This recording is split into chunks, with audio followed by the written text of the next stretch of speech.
Here's why your heart is your superpower. But before I get into that, I want to tell you something really, really exciting that's coming up in about 2 months or so. So I've been using a method for a while that I've developed from all of the training that I've received. It is the fastest way to shift any limiting beliefs. I literally can go from having a limiting belief that's set from childhood or from my environment that says something that I want is impossible, going from that to seeing the evidence of that thing happening within 3 weeks. This is a method that is really, really, really fast at reprogramming your mind for specific limiting beliefs. Okay, that's coming up in about 2 months. Now, if you're super excited about this, write yes in the comments. Okay, that's all I'm going to say about that for now. Now, why your heart is your secret superpower. So, the ancient Greeks, and in the Bible, because the part of the Bible was written in Greek, right? They talk about the subconscious mind and refer to it as the heart, okay? Or rather, it is the heart, but we refer to it as the subconscious mind. It's the same thing. That's why in the Bible it says, above all else, guard your heart, for all of life flows from it. The subconscious mind is inseparable from your heart. That is why the programming of it happens in environments that we feel safe emotionally, where we feel loved. It comes from family, it comes from culture, it comes from our environment, okay? Imprints are made when we feel emotional about something, good or bad, okay? That's why trauma can create addictions. You get this programming from something negative, okay? And it just stays there and you can't get rid of it, okay? That's the power of your heart. Now, here's the secret. When you feel connected to your own heart, as well as to other people's hearts, that is when you're truly in your free will. I've talked so much about the limitations we have because of the subconscious mind and how it rules 95 to 97%.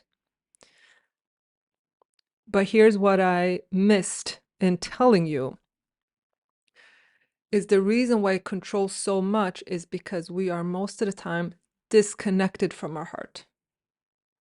We are disconnected from our true feelings because we want to avoid pain. We are disconnected from our true essence.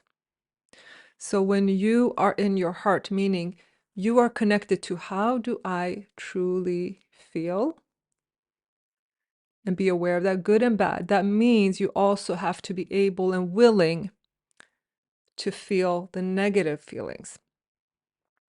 It also is about connection with others. That is why, for example, in happy marriages, those spouses go on to be really much more successful in life, okay? That's why that level of connection, a good heart connection, will create so much better results for you because it gives you literal free will in the sense that you don't have when you're running on autopilot. I've talked so much about how much of our life runs on autopilot. But if you are connected in your heart with your own heart and with someone else or other people, ideally with as many people as possible, then you have that free will to a larger extent. Now, we still have parts that are unconscious, okay? We still have a lot of that. But you'll have less of the unconscious autopilot behavior and results, and you'll have more of your free will. And you can more smoothly get results that you want that are outside of what you've had before, that are outside of your experience, can more smoothly make progress when you're connected with your own heart and with other people. That is the secret of your heart. And if you've been to one of my trainings before, I've talked about the power of the heart, how when a goal, a desire is from the heart, that in and of itself has manifesting power. The only factor is how fast will it come, okay? And that's determined by your limiting beliefs. If you have a lot of limiting beliefs, it's going to come late. It can take decades, but it'll come. It wants to come. If you desire it in your heart, it will come. A lot of people set their goals out of what they want to avoid, okay? That's why there's no passion there. They say, well, here's a common one. Around New Year's, they set the goal for the year that I want to lose weight or I want to get fit. Not because they are aiming for loving their body, but because they want to get rid of being dissatisfied with they're looking to solve a problem. They're dissatisfied with their body and they want to be rid of those negative feelings. That doesn't work. That's not a heart-centered goal. A heart-centered goal is something that you truly desire, that really lights you up, that really touches your heart. So the vision should instead be, the goal should instead be, I want to love how I look. I want to adore my body. That's going to take you further and much easier to getting those results than setting a goal that's about, I want to be rid of the thing that bothers me. Okay? So to recap, the power is in your heart. The more you can be connected with yourself and with other people, the better. You know, extreme programming such as addictions are formed by us disconnecting from a very, very painful event or painful time. It's formed by us not willing to feel. So it creates a disconnection from our heart so we can avoid certain difficult feelings, and it creates a habit that chains us to a behavior that we don't want. And the solution to that, as with any difficult feeling, is to truly feel it. When you feel it, you release the chains and you are free. That's when you're in your free will. When you're disconnected from your heart, you're operating out of habit, out of autopilot. And your results will reflect that. So you'll find that your result is going to be really, really a struggle to shift your results. And even with that struggle, you will always come back to the same results that you're used to. Whereas when you connect, when you are in your heart, you get to make progress without struggle. Okay. I hope that this was helpful.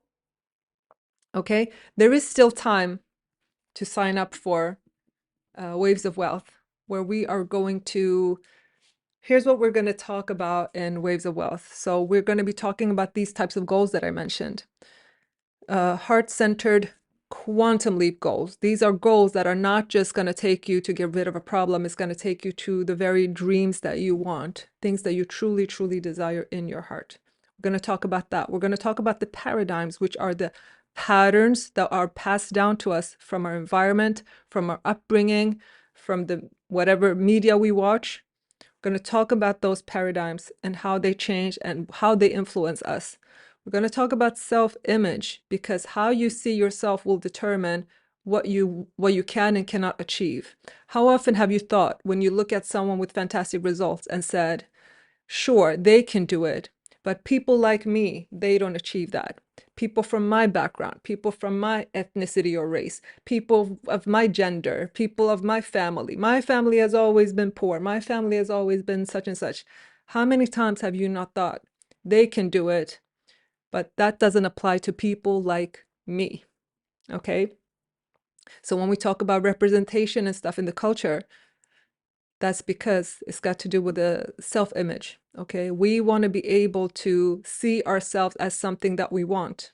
Okay, so we're going to talk about how we do that for ourselves.